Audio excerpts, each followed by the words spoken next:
Hello, it's Lou Peck here from the International Bunch. Welcome to our first ever podcast for the Inspiring the Next CMO podcast series. This is our Behind the Fluff podcast specifically for marketeers. What are we going to be talking to Wayne Sime about today?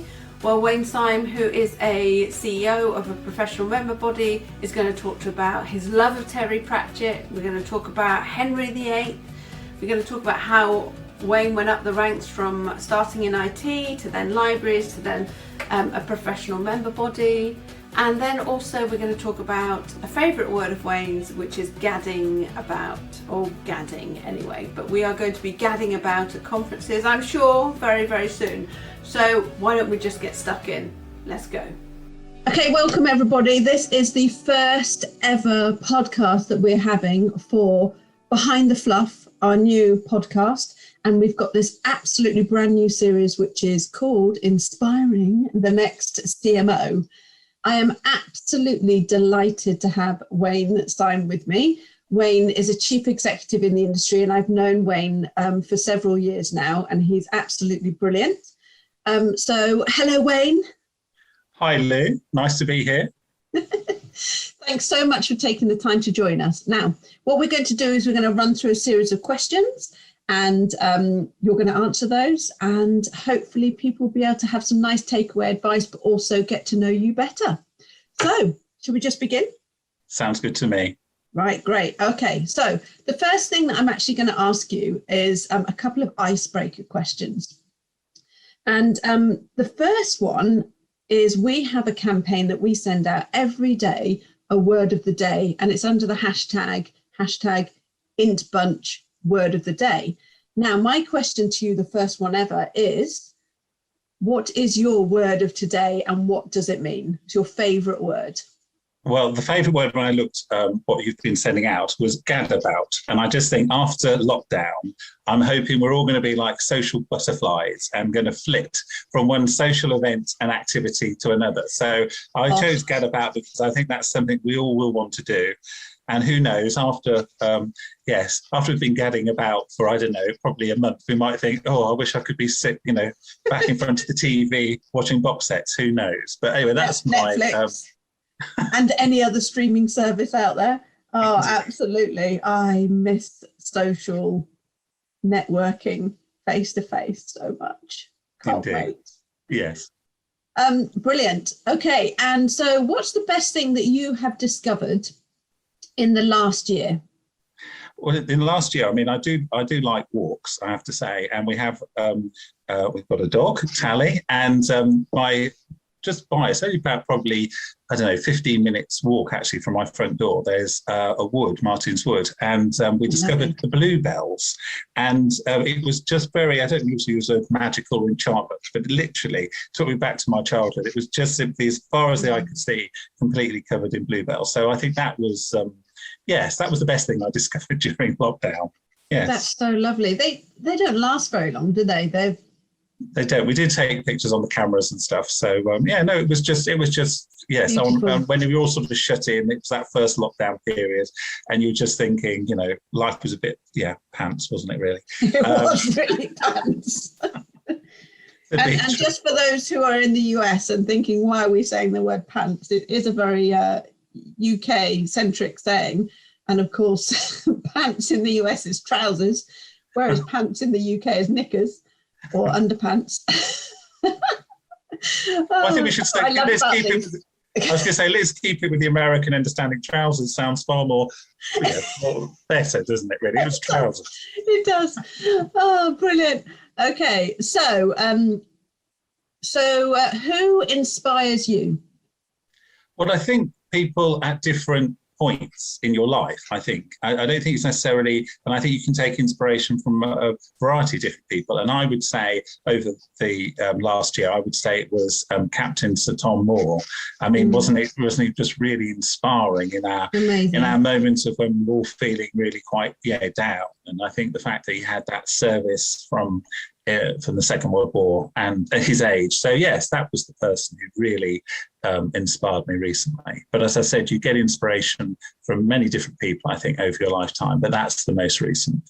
Absolutely. And that's the way that you keep on learning as well and progressing. And Yeah, what an incredible man he was, and how many other people who were of similar age to him he also inspired to do similar things. So if you haven't heard of Sir Tom Moore, he was a very well loved man in the UK who had his 100th birthday, and he wanted to do a challenge before his 100th birthday, which was to do, I think it was to do 100 laps of his garden. In his I think it was, and he raised over £32 million for the NHS. It was amazing for the NHS, for the National Health Service here in the UK. I mean, it was incredible. And then unfortunately, not very long ago, he passed away from pneumonia and COVID, unfortunately. So a bit of a sting in the tail, but yeah, what an incredible man. And even my 3-year-old knows who he is, and knows that he passed away, and I hope she'll always remember him. Yeah. Well, I love that. So when you were young, oh yes, all that time ago. Yeah, isn't it, for us all? I've got visions in my head now of you in some kind of little outfit. So what did you want to be? I'm thinking like Superman or something. Oh, I was going to say, that's a very disturbing thought. Well, when I was younger, I did reflect on this. I mean, I actually wanted to be an explorer. I remember seeing like all these images and map, the map of all the world, and images in books of far-flung places. And I just thought, it'd be great to go and explore. So when I was very young, I didn't want to explore it. It wasn't like I wanted to climb Mount Everest or anything like that. I just wanted to go and, explore the world. That's how I would put it. It wasn't like I wanted to go, to Antarctica or anything like that. But I was, that's what I wanted to do. Well, who knows where your adventures would take you, Wayne? Could have taken you anywhere. Well, indeed. Well, I mean, I was fortunate when I was a teenager that we did a youth exchange. Northamptonshire Association of Youth Clubs did an exchange with Hong Kong Federation of Youth Clubs. And yes, went out to Hong Kong, and that's where I met my future wife. What can I say? So there you go, you see. So, yeah. It was meant to happen. Fate. Indeed. Funny, I was thinking about your wife this morning when I first met you at, not first met you, but first met her at the Alps Conference dinner, and what a lovely, lovely person she is. So if you were to have dinner tonight with anyone in the world, whether they are alive or dead, so from any time, who would it be? I think if I was alive or dead, I think who I would choose would be, it's going to sound a bit random, but I would actually choose a Tudor monarch. And the reason being is, preferably it would be Henry VIII before he had his riding accident, when he was stable and not a despot and a tyrant. But I mean, I actually think I love that period of history. And I think it's because obviously at that time it was England, Wales and Ireland, but they had the vision of how they wanted the country to be. I mean, it was really, insignificant little islands, really off the north of France. They weren't really a major powerhouse. And I just think it's just, the values that we have actually today, I think can be stemmed back to that particular period of time, whether you like them or not, I mean, Henry VIII had his first Brexit. What can we say? So, Well, he did a lot more than Brexit. He did a lot more than Brexit. Yes, his break from Rome and all of that. So, but I think it would be quite a mentally stimulating evening, and I would. There'd be a lot of food. A lot of food, and a big feast. And I would just like to get behind, some of, what made them tick, what made them want to. Obviously, they'd just come out of a 100-year civil war and things like this. So I imagine that sort of coloured their judgment a lot about how they wanted to unite the country and move things forward. But I think that would be quite an interesting evening. That's who I would choose. Fantastic! I love that. And I did not know. I was not very good at paying attention at school. So I did not know that he had a riding accident. So I'm actually going to look that up, because actually now I'm older, educationally, I'm a lot better, and I've done a lot better for myself than when I was younger and I didn't want to go to school. Oh, I think, I won't go into much of a spoiler, but basically the first part of his reign, he was very sane, he was very statesmanlike and all that kind of thing. Had a terrible riding accident and his leg never healed. And then he basically became a dictator and a despot, basically. So it's like a monarch of two halves, really. But anyway, you read up about it. I would definitely encourage it, yes. That sounds fascinating. I would definitely look that up. Oh, I always loved history at school. Always loved history. Yeah, I just love going out. You probably had more fun though. I had a lot of fun, thanks. Yeah, I did. But then I got sent back to England from Malta to have an education. So, there are consequences. Okay, so tell me about your career and how you got to where you are today, being CEO. Okay, well, I actually started work in the late 80s, and I began actually as a trainee computer operator. I mean, initially, when, back in the 80s, as it were, if you could, yes, for those who can remember that far, I was asked, actually talking about time, before we went into COVID, I was at a conference, and when we were having you have the discussions afterwards in the small groups, and this lady asked me, did I remember the 90s? I mean, it made me feel like 110. Do you know what I mean? Do you remember the 90s? As if that was last century. Anyway, I digress. But yes, no, I started in there. And at that time, IT was really, I know it's hard to imagine, but it was really cutting edge, really exciting. It's where it was all, the cool kids wanted to hang out type of scenario.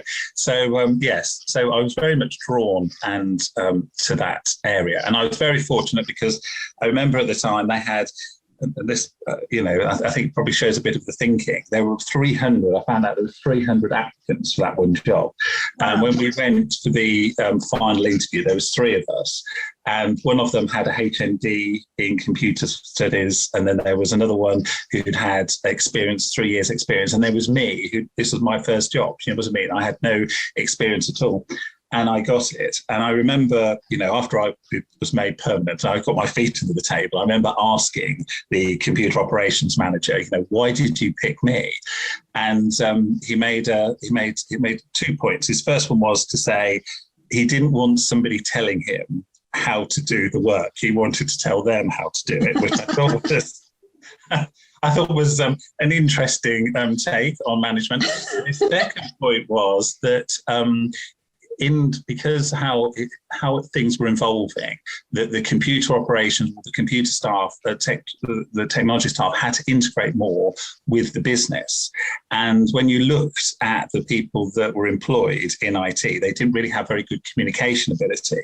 And so he said, I wanted somebody who didn't know anything about IT, and I wanted somebody who was a really good communicator. So that's why you got the job. So that always stuck with me, actually, right at the beginning. So yes. So I think having good communications. But anyway, I stayed there. And also his management style stuck with you too. Yes, it did indeed. Yes, you have to somehow, have a bright light, but probably don't, don't burn too brightly, or else it might, upset others.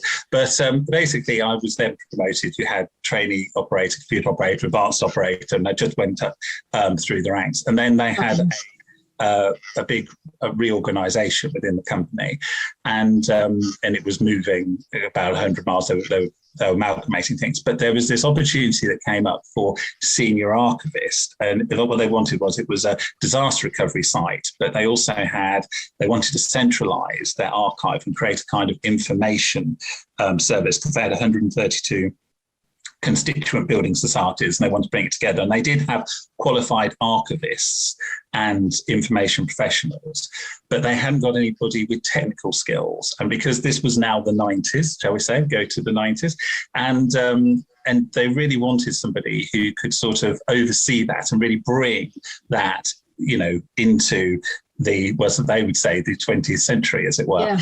And they advertised at the time through Library Association, and they used all their normal channels, and they couldn't find somebody with the technical skills and to head up this service. So I applied and I got the job. And I remember then I contacted the Library Association, and the woman at the end of the phone was horrified that I was in a professional post and yes, I wasn't qualified. Absolutely. Absolutely. What do you mean you're heading up one of the world's largest building societies information service and you're not qualified? But anyway, excuse me, that's another story. Yes. And so I said to him, well, actually, I am interested in qualifying. And I said, I have got, I really like people in the information side and technology side. So I did then do my qualification through Aberystwyth University distance learning and become a proper, qualified librarian. What can I say? So that makes me very proud, as currently chair of Silip Cymru Wales Committee, and living in Wales, and the company, the International Bunch, is Welsh. I am very, very proud that you went to Aberystwyth. Very proud. But obviously not so proud of the Library Association at the time, the predecessor to Silip, sort of not so enamoured that I wasn't, how dare you get that post? Anyway. Well, that was the 90s. It was the 90s. Things have moved on now. It's a different whole. Things are slightly different. But I have very fond memories of Aberystwyth. I will say that it was a great place, and had a lot of fun and learned a lot. It was really good I went there a couple of years ago actually to the university to go and see the library team there, and it's a part of Wales. I don't, because I'm down south in Wales, I don't really go up north, or just because my work doesn't take me that way. But we are going to go there on holiday because it's really lovely, and Aberystwyth itself is a beautiful coastal town. The buildings there are much better than they are here in Swansea. No, I can definitely highly recommend it. So I basically, yes, that's what I was doing. So I was doing a qualification, and I worked on some really good projects as well. I mean, I have to say that the good thing of working for a large financial institution was that the training opportunities. I mean, they did put on an awful lot of, especially when you put on your first manager's position, there was an awful lot of training. I remember at the time they had these things called TODY courses, Technology Operations Develops You, TODY, Yes. and then you had all these you'd have like a week's course, and then you'd go back out into across the business, and so it was a very good sort of learning experience. That's how I would put it. But I did want to do. It wasn't so much about. I think things were changing. Well, they were changing a lot in finance, and there was a lot of sort of. I mean, I'm not saying you could see the crash coming, but there was a difference between. There was very much a push towards sales, and I'm not saying there's always necessarily a problem with that, but I think there was also a lack of oversight. I think that was the same across majority of financial institutions. Do you see what I mean? I think it was more push to sell, and there wasn't that kind. But now, of course, things have changed again. But I really wanted to do, I don't know, something a bit more meaningful. I think I came to that point where I'd done the IT, I'd done, I sort of found, and I sort of finding what I was enjoying, and it was having satisfaction. I mean, I wanted to progress and reach my potential and move up through the management lines, but I also wanted to do something more meaningful. So this opportunity came up in the NHS, and they wanted a knowledge and library service manager to run 2 medical libraries, 3 community resource rooms across Northamptonshire. And I thought, that sounds interesting. So I applied, and yet again, it was interesting. I think having the IT background, I think having worked in a major financial institution, I think you were bringing something, and you were a qualified librarian by then, can I say, and also chartered. So yes, I was the proper package, as it were. Yes, I got that, and working in the NHS, we're now into the noughties now. We've sort of moved into this period of time. And there was a lot of investment happening in the public sector at that time. And I found that this is, and I don't want this is just peculiar towards the NHS, but there were so many of these like big projects happening. Yes. And I was very much about the fact that, I'd like to get involved with that. So, for example, they had, for the area working in Leicestershire, Northamptonshire, Rutland Strategic Health Authority, they didn't actually have an overall library lead. So I said, well, I can do that. So I was happy, we worked across the areas. I'm happy to go and represent us in London and work at those kind of things. And then, for example, they had the Agenda for Change project, which was the largest project looking at banding staff. And yes, again, they wanted somebody from the management staff to do that. And, I was very happy to get involved, obviously, doing the day job as well. But there was a lot of opportunities to sort of get involved with some real sort of big projects. And I think that's really helped and equipped you for the next stage. I mean, overseeing also a brand new library build, combining the 2 libraries together, a massive new education centre, Prince William Education Centre we launched. So there were some really big projects as well. So it gave you a lot of, I suppose what it is, it's sort of, I mean, this I suppose is the bit that we're getting to is the fact that you want to I don't know, I suppose when those opportunities come, you want to explore them, and I think you want to put yourself, but it wasn't like it wasn't just the learning, it was I generally wanted to do it as well. Do you know what I mean? They were good projects to get involved with. I was genuinely interested and wanted to move, that way. And I introduced into the NHS the e-resources, which now, of course, people just take it for granted. But at the time, it was told it's too difficult. There were too many technical reasons. Publishers are really difficult to deal with. I was being told all this kind of stuff, and trying to get the right licenses and do all that kind of stuff. So we managed to get that. They had got some kind of CD-ROMs and that type of thing in base, but CD-ROMs. CD-ROMs. Wow. They had networked resources sort of on site, but to actually get remote access resources, that's what you needed. So I did manage to introduce that, and then we worked on a project with Trent and South Yorkshire and Leicester and Hampshire and Rutland, and that then was the ROT4, the National Electronic Library for Health. That's where it sort of gained momentum. And so, yes, I worked from there till about 2006. And then I was, a director's position came up at the Royal Society of Medicine. And it was basically, well, we'd like you to do what you've done there. Come and do it for us kind of scenario. Yeah. And and now I was, I went to work there at a director position yet again. Very good experience of getting, charity director, sitting on the board, being responsible for a budget of 1.5 million, all of that. And then, here I am as chief executive out. So I hope I know that's too long, fabulous. But I think there's some really important takeaways from that. And like you said, it's about exploring the opportunities that you have, but also it's about, I think, what you've demonstrated is how you've got involved and proactively got involved in certain projects that are like stretch projects in a way, that have enabled you to have those opportunities. And that's really important. And also in the terms of you started off in IT, and then you went on to information professionalism, and then found that was an area that you really liked, and then how you could grow into that area. And now, of course, once a librarian, always a librarian. Now being CEO of ALPS, which is a membership body for learned publishers and society publishers, that's a really interesting place for you to be sitting. And I think that's a very valuable place for someone with your background and your expertise to be sitting from a librarian perspective, to be helping publishers, for example, and societies.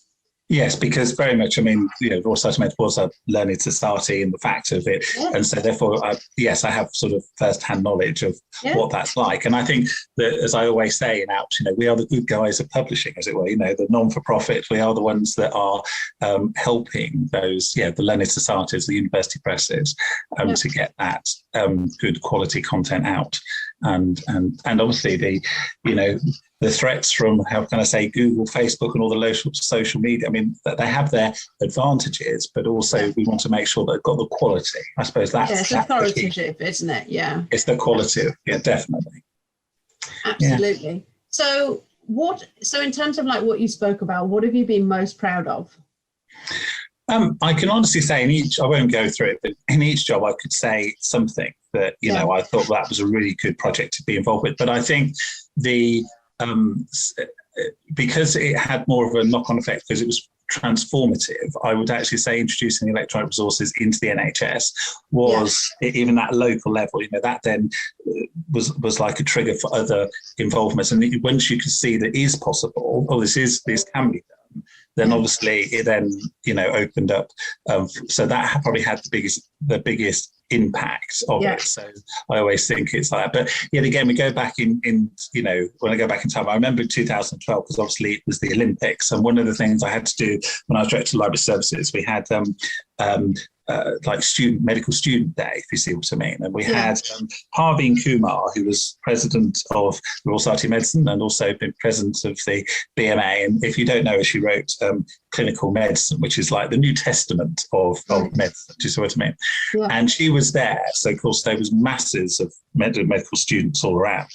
Yeah. And so I remember at the time, I was sort of saying to them about, saying about the services we offer and stuff like this, and then pointing out at the time about the databases at that point. Medline only went back to 1948. That was as far as back it went.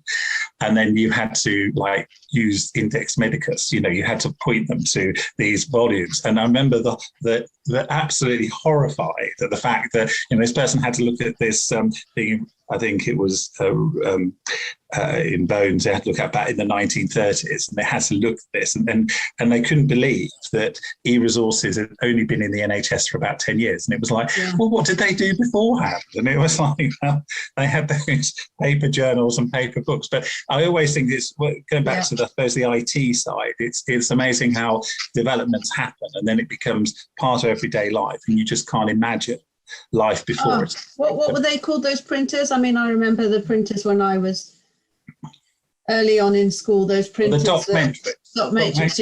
Those. So I remember that my brother was at boarding school in a different area to me because my parents are divorced, and I remember him sending me a message and printing it. It's a bit like a typewriter, doesn't it, the printer? Yes. But yeah, I mean, technology has gone on so quickly. It's absolutely insane. And actually what I love is when, for example, publishers like Bloomsbury, for example, when they work with private collectors who have their own library collections and they digitize that content. And I remember talking to them a few years ago about a project that they were doing, and that they were doing a digitization of some medical books that were from the Middle East, I think, and how advanced that those were from the Middle East compared to where we were in the Western side. And just the content that they were digitizing was absolutely amazing, incredible. And to now be able to have access to that kind of content, and as time goes on, more things are digitized and we can access more things, from our computers or our mobile devices. Incredible. So what is your ultimate career goal then, Wayne? Ultimate career goal? Well, I would say it's going to sound a bit sort of, but I would say it was fulfillment. I think the driver within me has always been to, I suppose it's that, dare I say, that inner explorer. I suppose that's a bit where you want to go out and explore the world, but also, yourself, and to reach, I suppose, your full potential. And I think one of the pieces of advice I was given early on by actually the person who mentored me during my chartership, and she'd become like the principal librarian of public libraries in Northamptonshire. And she was at that time in her kind of mid-30s, but she was trying to actually get out of public libraries into it, still want to be in libraries, but in a different sector, but she was finding it really, really difficult. And she sort of basically said, whichever sector you work in, make sure you enjoy what you're doing, because you might find that, it's not always possible depending on the opportunity, even though you've progressed up in the chain, it's important to get the breadth, of experience. So I think I did take that on board. And that's why I said, whenever I've sort of chosen a kind of area, to work in, I've always thought, is this something that you could stay in, if you see what I mean? I mean, obviously you want to explore it, and there could be other knock-on opportunities. But I think I always remember that particular piece of advice. But no, I think it's supposed to sound true, but it's just to be, to be fulfilled, but I'm still exploring. That's how I would put it. Yeah, you're still the explorer that you wanted to be when you were young, hey? Indeed. So if you weren't CEO for Outs at the moment, and money was absolutely no object, like you won the lottery, whatever, what would you be? Well, at the moment, I am actually involved with a number of community projects. I have to say, if money was no object, I'd probably divert more time to those. So I'm heavily involved with our local church, and there's a homeless charity that I'm involved with. But I do like social projects, really. And I think it's sort of where you can see it sort of making a difference. I think that's what I would do. I would sort of, when retirement comes, many moons from now, I suppose that's what I would, I still think you want to be you still want that mental stimulation. You still want that challenge. And like you say, when you're talking about fulfillment, I mean, that's hugely fulfilling, because you know that just a little bit of volunteer work has actually a huge amount of impact, and someone can take a lot of benefit from that. So that's very important. I love doing volunteering myself, and sometimes I find that I will end up committing myself to too much. And then my actual work is like, oh no, I need to get my work done as well. You know, got to earn the money. Yeah. Well, I think that's where I like to have the clear difference between, yes, your professional activities, and therefore I have to say the volunteer work I'm doing is very separate, if you see what I mean. Because I think, obviously you can get involved with panels and working groups, and it's great. You're leading SLIP in Wales, and there's all those kind of professional things you can do, which is really good. But no, I know what you mean. You don't want to feel, because it can be too much like work, if you see what I mean. Yeah, and also it's so easy to say yes to things as well, because you feel like I can help you, but then we only have so many hours in the day, right? We do, indeed. So, but we have the whole of our lives to be able to do lots of different things. So what are you reading at the moment? Now, I will say to everyone that we do have a normal question here, which talks about what the 3 most inspiring professional books that you've ever read. But Wayne and I were chatting about this. And actually, we were chatting about, it's not just about books anymore. The content that you can digest in various different ways isn't just so much about books. It's, video channels and blogs and journals and everything, really. So there's lots of amazing sources. So actually, what are you reading at the moment? Right. Well, what I'm reading at the moment, if you really want to know, is, I've got it here. Harry Potter? Terry Pratchett, and it's one of his Discworld novels, Night Watch. So that's what I'm reading at the moment. I mean, for those of you who don't know, Terry Pratchett wrote this whole series. It's actually, I think, number 27 in his series. Oh, I have read. Is it really? It's number 27. But there's more still to go, and I have actually read all of them. I think, wow. And I love every one of them. Well, all apart from Eric. I wouldn't recommend anybody reading Eric. Obviously, he had a bad day. All his other books are amazing, and I just get Authors are allowed a bad day every once in a while. They're allowed a bad day.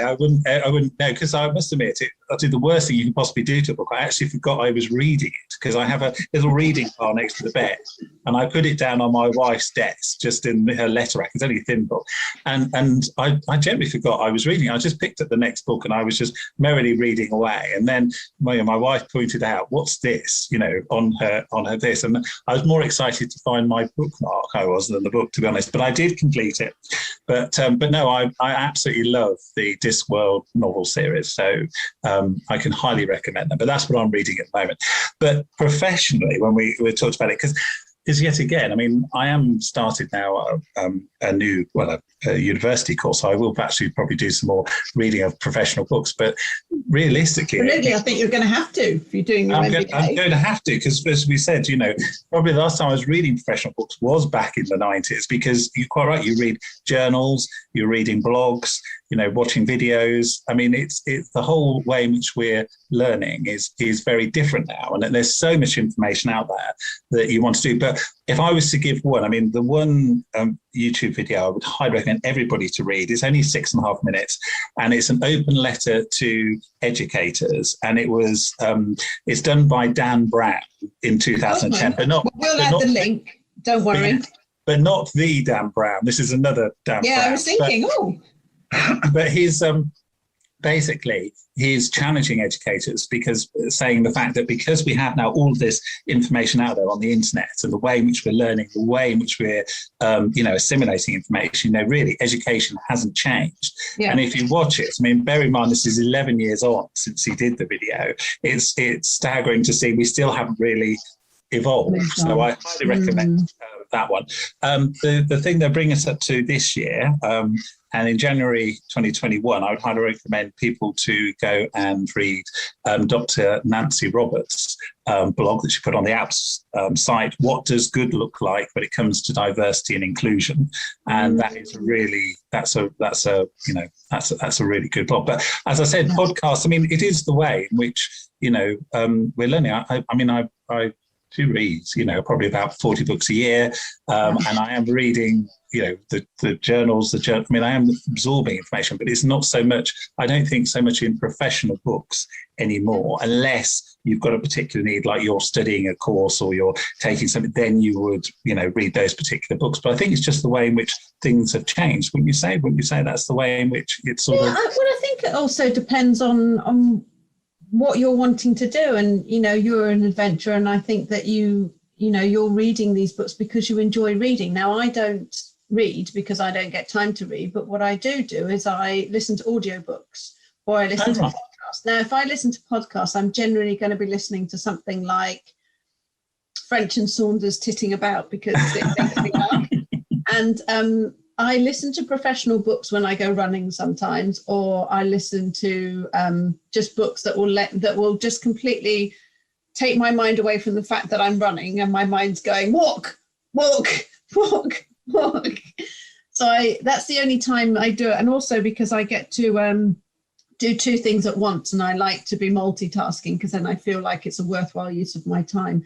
But yeah, I don't know. I listened to a book the other day that my business mentor had recommended, and I think it was called Who Moved My Cheese? And it's a very short book, but it's a story about some mice, and that they go in these tunnels and they find this cheese, and then they stay there with this cheese because they found their cheese, and they get quite complacent. And then there are these other mice who find cheese, but then go off and find other cheese. So they're always looking. And the story goes on through, and it's a very interesting way of thinking. And it makes you think about, what if you do stay in the same position doing the same thing, and you don't ever change, and you don't ever move, and you don't ever progress, and you don't learn, and what happens to you. So, that was a really good one. So I just think, Wayne, it depends on what you actually want to achieve. And I think like for you and I, as we get older, some things become more valuable, and time certainly becomes more valuable, and you want to spend that precious time doing things that you really enjoy. Yeah, I mean, I still think there is something. I mean, I do love. I mean, I do like reading, and I have to say, I said about 40 books a year, which is probably less than I used to read, to be fair. Wow. But I think there is something about just having that time and just getting lost in a book. But I know what you mean. You have to sort of, it's what I suppose you derive pleasure of. But yet again, before we had, it's always keep saying, before we had lockdown, before we had, COVID, yet again, I was at actually a seminar about the future of the book, if you see what I mean. And at one of those, there was a lady, and she asked a question, and I remember, and I thought at the time, I always love it when somebody says something that never enters your head. Do you know what I mean? Like, we never actually crossed your thoughts. And she said, she must have been in her 20s, and she said, all the books I've read, I've never come across a character or a person that reflected that represented me, or reflects that I could identify.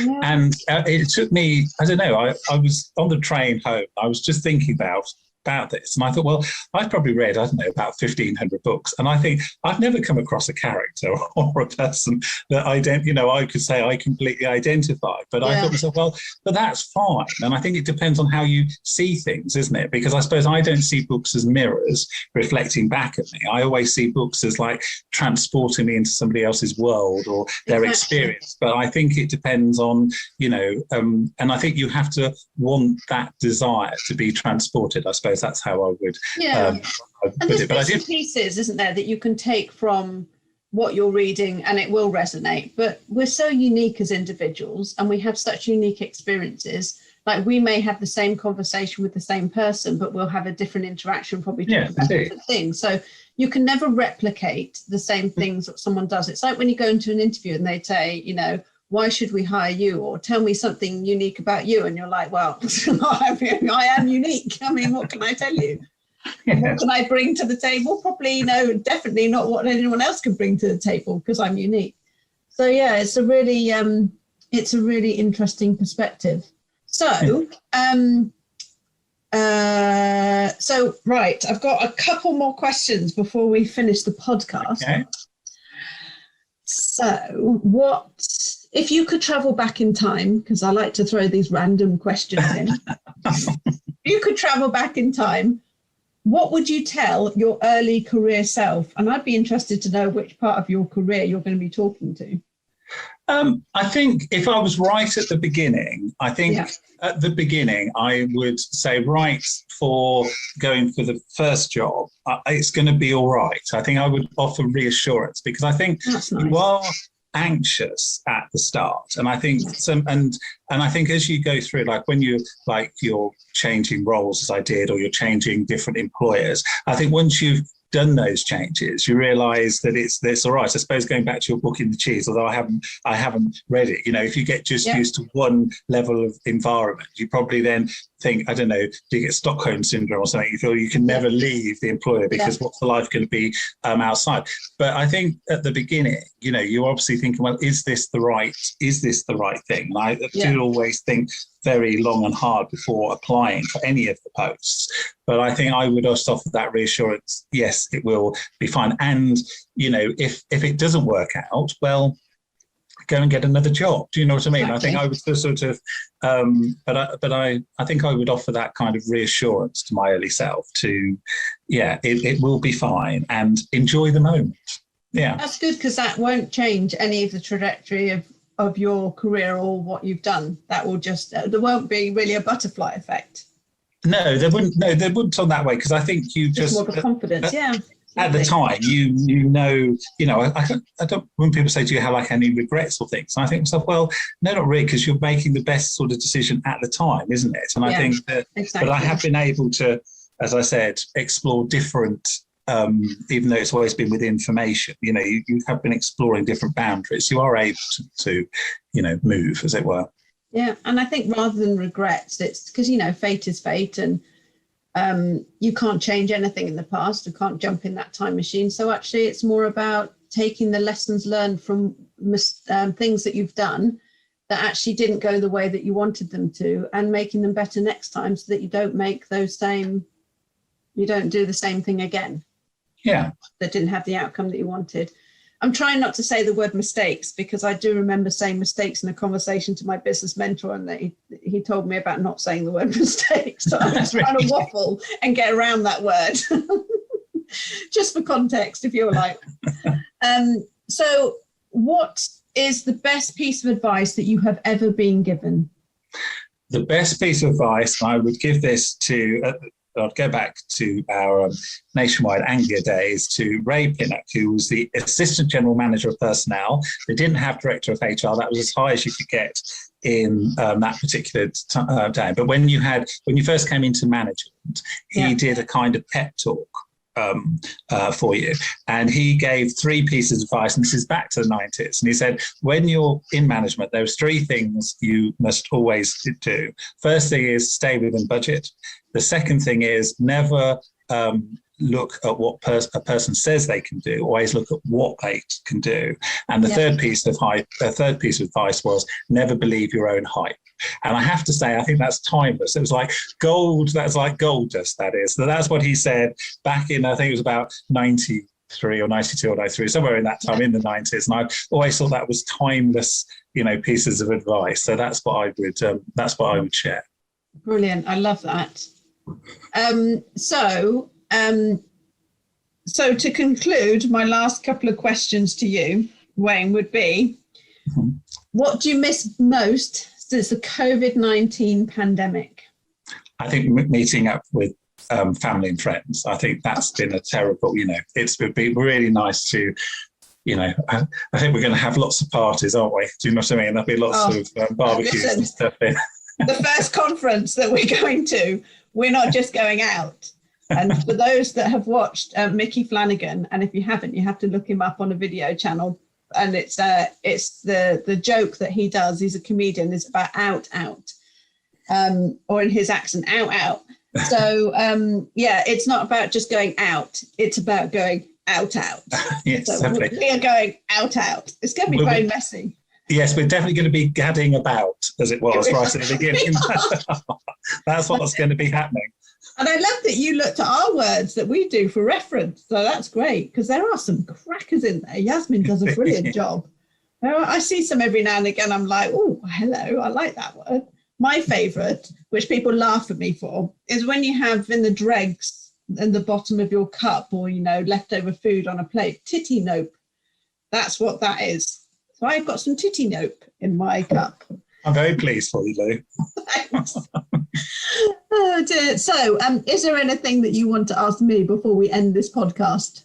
Well, I think it'd be good for you to share. What's the best piece of advice, that you've been given or that, you would give to somebody now in marketing, working in marketing? You have to turn the questions round on me, don't you? Okay, so my best piece of advice would be bold, be brave, stop doing what is not working. You can always restart doing it if you want to. So it's about having an agile mindset and absolutely look at your return on investment. Always measure, test what you're doing.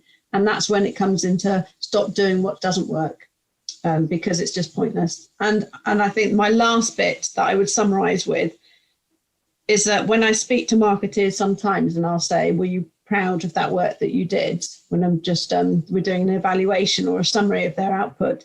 And they're like, no, not really. And I'm like, be proud of the marketing that you do, because then, that's going to really show and demonstrate. So thank you, Wayne, so much. It has been an absolute pleasure talking to you today. I've learned loads. I'm going to go and look up about Henry VIII and his accent. And no, it's been absolutely fascinating. Thank you so, so much for taking the time to do this today. It's been my pleasure. And I will speak to you very soon. And so thank you very much.